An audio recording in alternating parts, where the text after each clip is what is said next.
आपको सुनकर आश्चर्य होगा, बहुत पुरानी बात तो नहीं है। 2003 में महाराज जी भगवत धाम प्रयाण किए। कलकत्ता में एक बंगाली परिवार है, उनको महाराज जी ने कहा होगा कि तुम नई बाड़ी बनाओ, ठाकुर बाड़ी बनाओ तो हम आएंगे। अब उन्होंने ठाकुर बाड़ी बना ली। अब वो प्रार्थना करने आए कि महाराज जी आप उसके उद्घाटन में पधारिए। पहले पत्र लिखा तो महाराज जी ने कहा तुम मुहूर्त से उद्घाटन कर लो। तो मुहूर्त से उन्होंने उद्घाटन कर लिया, पूजा पाठ वगैरह कर लिया। फिर वो वृंदावन आए, आग्रह करने के महाराज जी कोई समय दे दें। महाराज जी ने कहा कि देखो हम लगातार 62 वर्ष तक कलकत्ता गए हैं। कितने वर्ष तक? लगातार 62 वर्ष तक हम कलकत्ता गए हैं। अब हम नहीं जाना चाहते, अब हम वृंदावन से बाहर नहीं जाना चाहते। हमारे लिए बोले कि हमने इनको महंत बना दिया है, अब ये जब जाएंगे, पहले हम गुरु पूर्णिमा वहीं करते थे, जब ये जाएंगे तो इनकी पधरावनी हो जाएगी, हम तो जाएंगे नहीं। अब जमुना जी का किनारा नहीं छोड़ना, अब नहीं जाएंगे, मना कर दिया। तो उनकी छोटी बच्ची थी, वो बच्ची बोली बंगला भाषा में कि ठाकुर दादू आप मिथ्या कथा बोलते हो, मैं झूठ बोलते हो। महाराज जी बंगला बहुत अच्छी बोलते थे, वो बंगाली सेवक थे, इसलिए बंगला लिखना, पढ़ना, बोलना सब आता था। तो महाराज जी बोले ए खोकी, खोकी माने बच्ची लाली, ऐसा क्यों बोलती है, झूठा आरोप क्यों लगाती कि मैं झूठ बोलता हूँ? हाँ मिथ्या कथा बोलो, आप झूठ बोलते हो। क्यों? आपने कहा था मेरे पिताजी को कि मैं आऊँगा, फिर आप आए नहीं, तो आप झूठा हो गया कि नहीं हो गया? तो साधु संत को तो झूठा नहीं बोलना चाहिए। वो बोली बच्ची छोटी, 10-11 साल की बच्ची थी। छोटे बालक तो भोले होते हैं, उनके मन में जो आता सो बोल देते।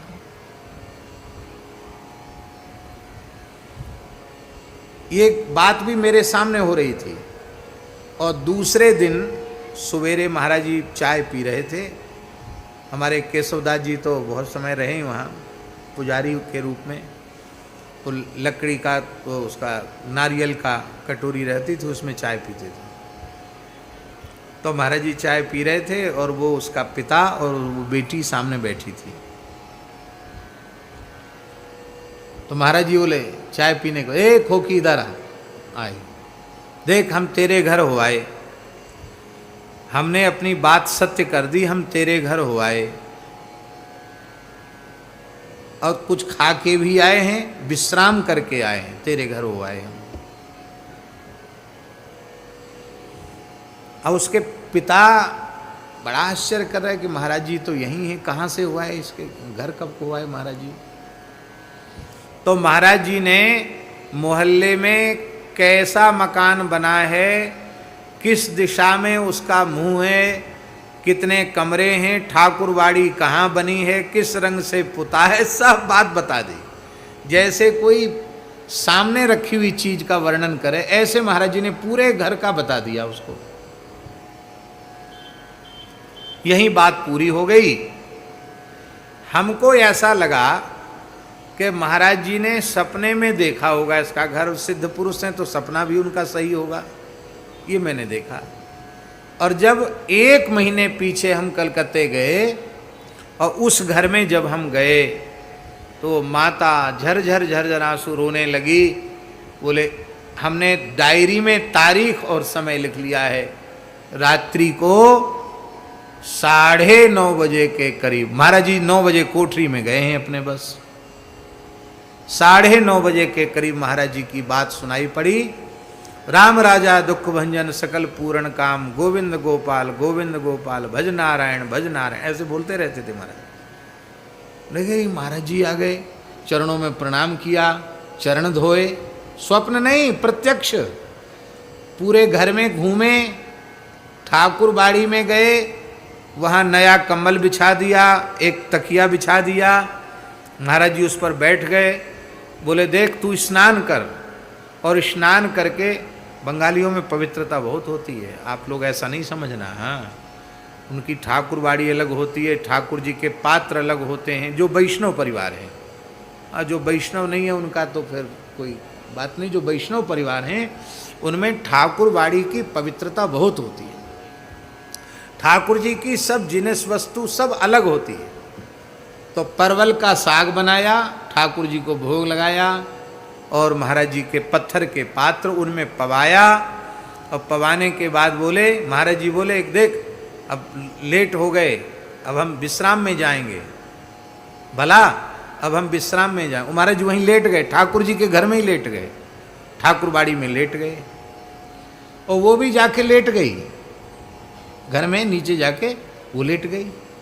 सवेरे 4 बजे स्नान करके वो दौड़ के आई, तो देखा तो वहाँ केवल कक्ष में सुगंध ही सुगंध थी, महाराज जी के श्रीअंग की दिव्य सुगंध। महाराज जी वहाँ नहीं थे। उसने कहा महाराज जी आप विश्वास कर सकते हैं, पर संसार का कोई व्यक्ति विश्वास नहीं कर सकता। मैंने अपने हाथ से बनाकर महाराज जी को पवाया। ऐसी एक घटना नहीं, ऐसी कितनी घटनाएं थी। ब्रज के गांव में फक्कड़ पने में रहने वाले महात्मा एक से एक सिद्ध। जमुनापल्ली पार एक गांव है रुदायन, जहां हमारे श्री केशवदास जी महाराज गोपाल जी की सेवा करते हैं। वहाँ मस्तराम बाबा थे, और मस्तराम बाबा महाराज जी के गुरुभाई ही लगते थे, पहाड़ी बाबा के गुरुभाई लगते थे। पर मस्तराम इसलिए उनको लोग कहते थे, वो तिलक उलक नहीं लगाते थे, ऐसी कोई रज चंदन वगैरह कुछ लगा लिया। वह गैया चराते थे वो, और सेवा करते थे, खेत में सेवा करते, गैया चराते मस्तराम बाबा।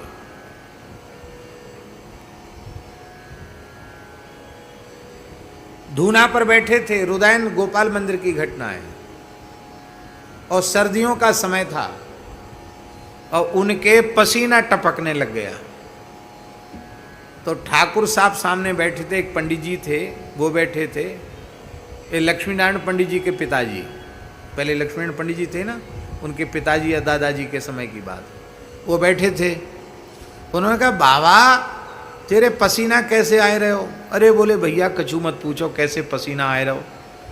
तो बताया उन्होंने कि इतने कोस दूर पे एक ब्रजवासी बैलगाड़ी में कुछ माल लाद के ले जा रहा था, और बैलगाड़ी फंस गई मिट्टी में, कीच में, बैलों पर वो चल नहीं रही थी। हम वहाँ घूम रहे थे, तो हमने धक्का लगाया, पूरी ताकत लगाई कि बैलों पे जोर न पड़े। तो गाड़ी तो निकल गई, और बैलों को भी शांति मिल गई। तो उसमें हमने ज़्यादा जोर लगाया, उसी से पसीना आ गया। अरे बोले बाबा झूठ बोलवे को ठेको तेने ही ले राखे हो, अभी यहाँ बैठो बैठो तो बतरा रहे हो, कहे हम वहाँ गाड़ी खिंचवाए रहे हैं। तो बोले भैया मैं तो सांची बोल रहे हूँ, तो ये विश्वास ना हो तो जाके देख लो। वहाँ ठाकुर साहब थे, उस समय घोड़े चलते थे। तुरंत उन्होंने घोड़ा कसा और वहाँ पहुँचे। तो उस किसान व्यक्ति ने कहा कि मस्तराम बाबा यहाँ ना होते तो हम तो, हमारे तो बैल मर जाते, हम तो परेशान हो जाते। ऐसी अब यहाँ बैठे थे, वहाँ एक शरीर से वहाँ घूम रहे थे, और देखने में ऐसे लगते थे कि बाबा कछु ना जाने से गांव के देहाती बाबा। गैया चराए हुए जा रहे मस्तराम बाबा,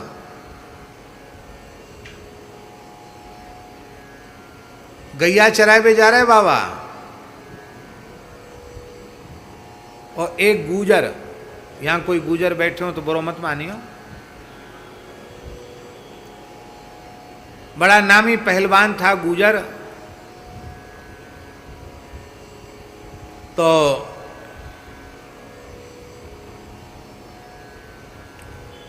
पहलवान कुछ मोटी बुद्धि के भी होते हैं, और फिर गुजर कहते नीम और करेला और नीम पर क्या कहते हैं, नीम चढ़ा। तो एक तो पहलवान है गुजर,